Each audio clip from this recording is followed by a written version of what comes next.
All right. So I need to put the mirror over here so I can see myself and talk to the camera. That's besides the point.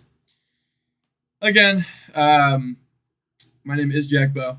I have just come off of the 3 most stressful months of my life, and ugh, my nose. It looks crooked, so I think it's crooked, so it's fucking with me. But the camera is mirrored, so I'll just look that way. But the first word I want to talk about is perception. Uh, there is a term, perception is reality, and what I think the term means is work on your self perception, work on your reflection, work on your emotional awareness, work on time management, work on self awareness and self management. And what does this mean? So this is raw. I don't. I will use tools to edit this, but the tools that I use, those are trade secrets. So yeah. All right. So I'm going to get out Paint 3D, and we are going to open up Paint. And yeah. This camera is terrible because the lighting is terrible. So allow me to use tools. By the way, this is the Nothing Phone 4A Pro. This is a enthusiast phone. It is $5.99 at Best Buy where I work, and if you want to come swing one, I would love to talk to you about it. But as besides the point, my GE Sync lights don't work because nobody has invented a Wi-Fi technology that is smart enough yet. So, anyways, let us get to screen recording.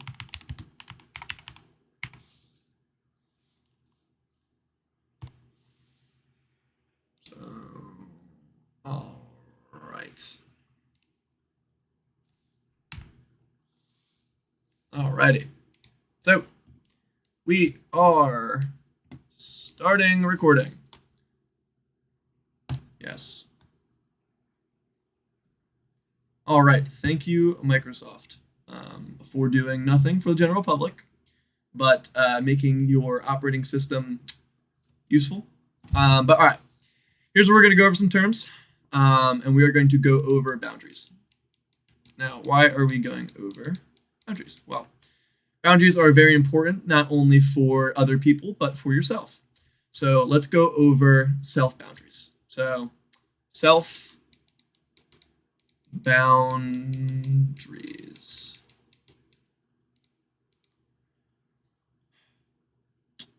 Jack Bow, what do you suggest? And we are going to do this.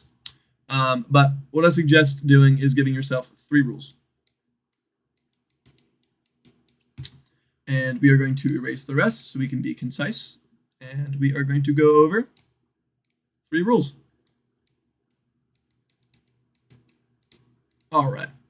Now, what are the 3 rules that Jack Bow suggests the general public follow? Well, what is a shape with 3 sides? That is a triangle. So let's go over triangle. And what we're going to call this is a triad. And what we're going to call this is the light triad. Now, what is the light triad to Jack Bow? Well, let's disambiguate. Let us compartmentalize what this data means in a easy format. So let's break it up into 2. And over here, we are going to go over rules of engagement. Because if your audience is not engaged, well, there you go. You have no rules. Okay, so my 3 rules are, and they're big words, which I will tell later, but they are Kantianism,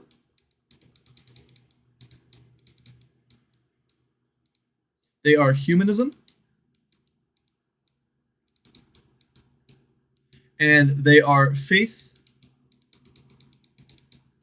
as posture. Now, what do these mean? So let's erase this side here because we've already gone over the light triad. So we don't even need to go over 3 rules anymore. All we need to call this page is light triad. All right. So if there's a light triad, there must be a dark triad, but we will go over what not to do and what some terms for the dark triad are. and we are going to talk about just the light triad. So conscientism, humanism, and faithist posture. So my opinion, faithist posture is the most important one, and faithist posture is the one that we are going to focus on. Okay, so faith as posture is an outward expression of faith in yourself. What is faith in yourself? That is something that we like to call belief. And belief is a system made of assumptions. And that is the point. What I would like to do is disambiguate the dictionary for those who have not read it. So let's go over assumptions and how they make people feel. A little backstory. My entire life has been in the school system. I am 19 years of age. I never felt like I belonged in the rigid school system. I felt like I belonged in a different school system. But every time I went to, let's just say,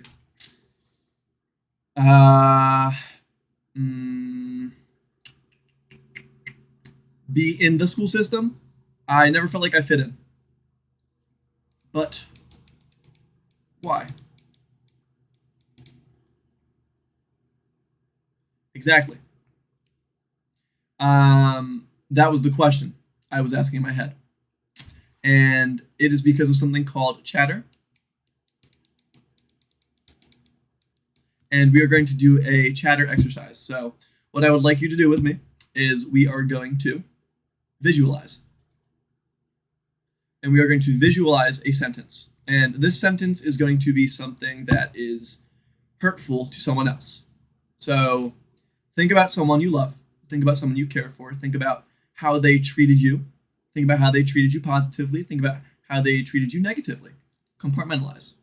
Now, what I would like to do is let us gamify. Let us take the wheel for ourselves. So, gamification.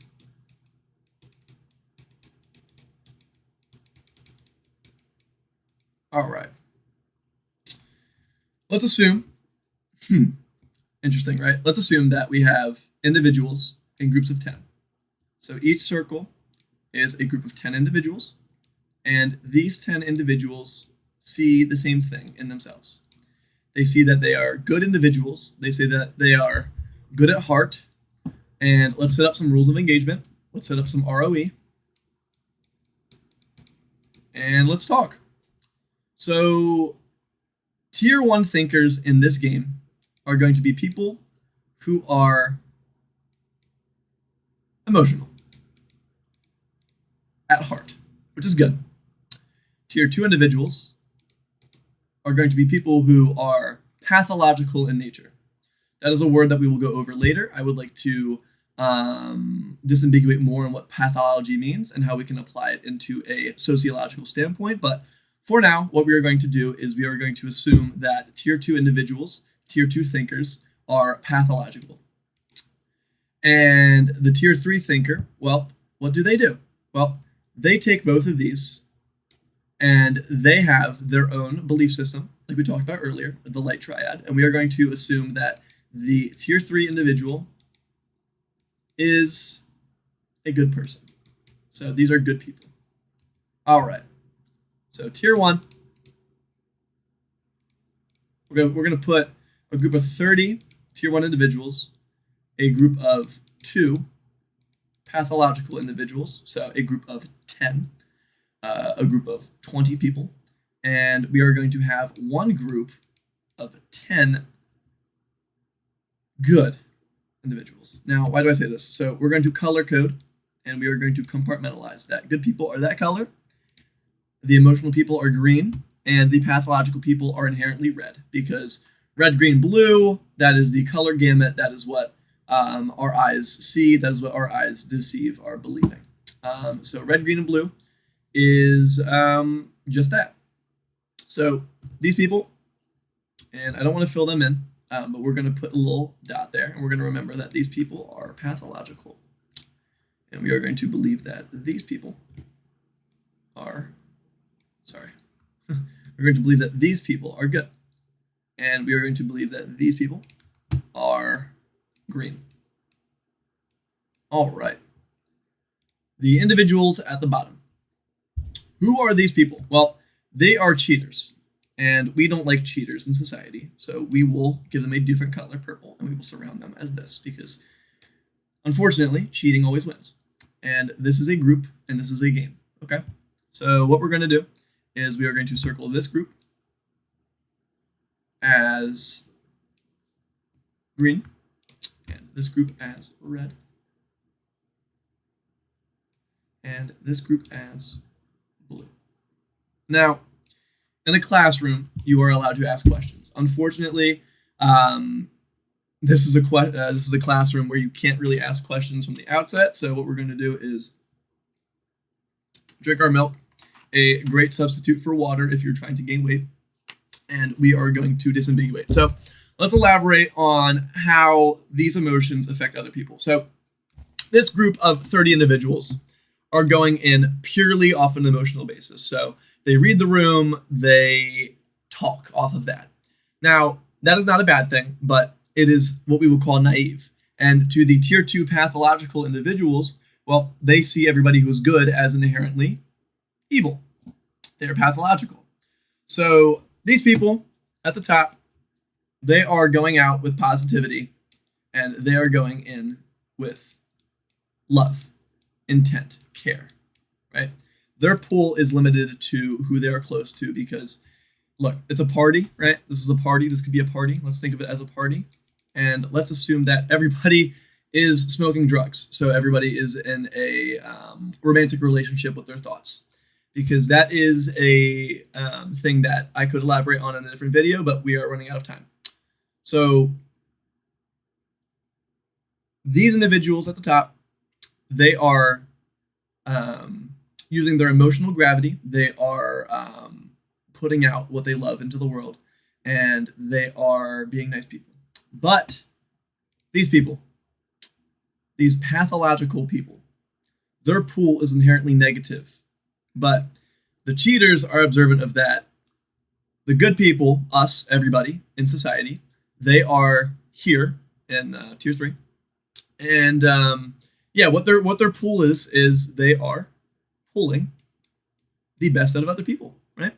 So they hit those people, they hit these people, they hit these people. But what these people in the middle do is they are blocking out the good emotions. So let's cross off the arrows, because these people are inherently pathological. And the tier 3 people, the people who are good in true attention, who follow my 3 rules, because I have a test that I will publish and I would love for you guys to take, because that is how I personally perceive people's emotional intelligence, through the use of technology, strategic use of tools. So there it is. This is the first gamification, and we are going to run this. So what do I think is going to happen? Well, this pool of people, they are blocking out the good emotions, and they are going to go and attack the people who came to them first with good attention and heart, and they are going to affect them.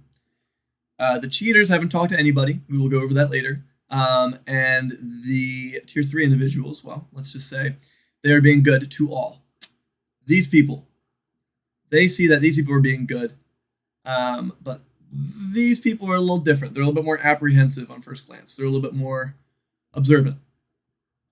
And these people in the middle, they are going after the people who they see as just emotional. So let's go over emotional pool, and let's just agree that, well, let me adjust this here.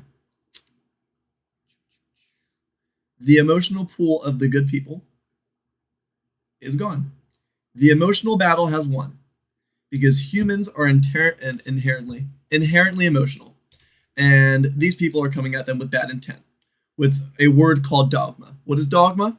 I do not have enough time to go over what dogmatic expression is in this video, but that is what I would like for the next video to be. And yeah, so these people are all now in negative thought. They are not inherently pathological, but their emotions are down. They are soured. So what are the tier 3 individuals going to do? Well, they see this. They see this gravitation towards negative energy. And what they do is they reach out. They try to break through the barrier that is emotional language, and they try to get to the ground level, if you will. They try to correlate correlate what they think is good, true intention. Actually, so since I'm looking over here for my camera, and this is for me, and I'm not going to edit that out of pure transparency, because I'm looking this way. So when I speak, I will look towards the audience. And hello, this is a new perspective. Let's get some new perspectives. But anyways, at this party, everyone is on drugs again. Remember, we have drugs. We are all in romantic relationships with our own thoughts and our own ideals. So these people are married now to the idea that they have to be negative. So it's going to be so much harder for these tier 3 individuals to reach out and try to correlate and respond with those people. So who are they going to rely on? Well, the people that haven't talked to anybody, the cheaters. Why? Well, cheaters always win, right? And what they're going to do is they're going to convince the cheaters, they're going to convince the people who haven't been in good thought, haven't been in bad thought, haven't been involved in the true essence of the party. And what they are going to do is, they are going to will them. We are going to will them into the belief system that you can just be good in nature. So we are going to put the emotional pool around these individuals. And now we are in a battle of emotions. Let's get emotional. Let's win. Let us pull people into our view. And let us open the eyes to pathological ideas and idealism. That is all I would like to say in the first part. This is my series. My name is Jack Bow. I have a esoteric bullshit point of view on life because at heart I'm an esoteric bullshitter. What is esoteric bullshit to Jack Bow? Well, let us erase the page and turn to our little dark age, and we will erase all of this. Because this is in video format, you can always go back. I have it on recording. We don't have to worry about it not existing, okay? So let's quickly go over what is pathological. And this is the biggest thing, social media.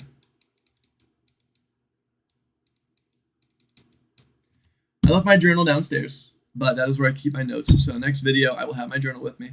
But what we need to understand is ages 13 to 17. They are individuals that use social media at a 94%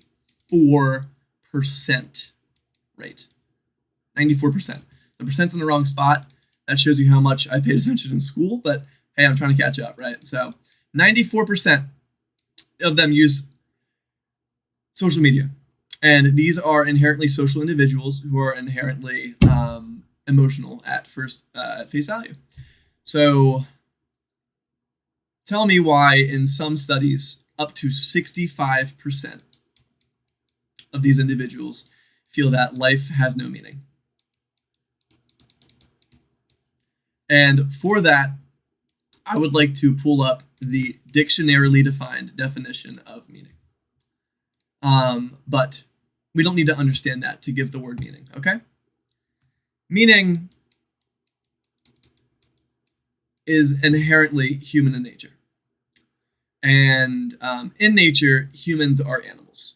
And I like to subscribe to the idea that animals are leaders. And I would love to give you guys my animals that give me meaning. And the animal I chose is the bird. Because the bird is the word. Here, we will compartmentalize again. And we're actually going to use this. And we're going to, further compartmentalize the flowchart. And we're going to break it up into 2 scenarios. And we're going to bring in society as a third term. 3s disambiguate into 2s, and make sure you know what you're doing with technology so you don't look like a buffoon. What is this, guys? This is a chart. This is a chart. This is a emotional meaning chart. So the birds I choose for my personal life are the raven and the owl. Because ravens are called and owls are called A. In what settings? That's what matters. That is what matters. And what matters is the personal circumstances of each. So ravens, observed in nature, are individualistic. Ravens are familial. And ravens talk. They communicate. There is a very, very good documentary on YouTube. You will find it. It is about ravens, and it goes over how they, as socialized individuals, go over their territory, go in between what do you call it? Sections between their property and other property. Because, look, the only animals are humans that choose property and make it their own. So ravens are just living. And they have their own property, and they communicate to everyone so they don't die. And let's turn that into death. Because if you die, we do not want to die. So death is very important. Ravens are often used in terms of death. There are a lot of words that the crow corvid family have been associated with over time. Corvus, corax, corvids. They are called crows. The taxonomical species that ravens fall under are literally called a murder in a group. That is disheartening. So in social settings, what we must be is an owl, because an owl is called a parliament. And the parliament, well, that is inherently social, and we will go over in a later video what a parliament is. But for the ideal of concise content and the ideal of longevity of the human attention span, I will try to keep this video to under 30 minutes. So an owl, they are social. They are familial. Familial, damn it. Sorry. Familial. And they are never seen. They are hiding? Or do they only come out at night because they're nocturnal? Owls are nocturnal. And here is where I would like to talk about ancient history and the Greeks. The first people in Western philosophy who chose animals to give them meaning, who chose animals as leaders. So the nocturnal animals, they only come out at night because they can only hunt at a certain point. And I wish the autofocus on this camera was better. So I will come in and let it focus on me so I can talk to you guys. So owls in society, they are viewed as a parliament, a smart animal who only has to hunt when they go out. And the raven is perceived as death in Western thought. So all we need to figure is that owls are wise and ravens are misrepresented. The Baltimore Ravens are only called the Baltimore Ravens because a guy who was born in Philadelphia made a really good book and the people believed it there. That is it. That is meaning. So if you liked a sports team when you were younger, I would go find your fascination with whatever the ideal was that started that team, and I would look up Carl Jung's synchronicity and see what that means to you. My name is Jack Bow. This is where I turn the, live stream of this off, but before that, I would like to save this, and we will save this as, oh man, look at this. Look at my old stuff. Look at my old recordings. Look at the things that had meaning in my life. Now it's meaning again. So this is what is going to be called episode 1 of Esoteric Knowledge. Okay? Because we can pull a lot from the esoteric world into our knowledge and understanding of ourselves. My name is Jack Bow. I am an ideologue, and I hope that everyone becomes a social individual. Thank you.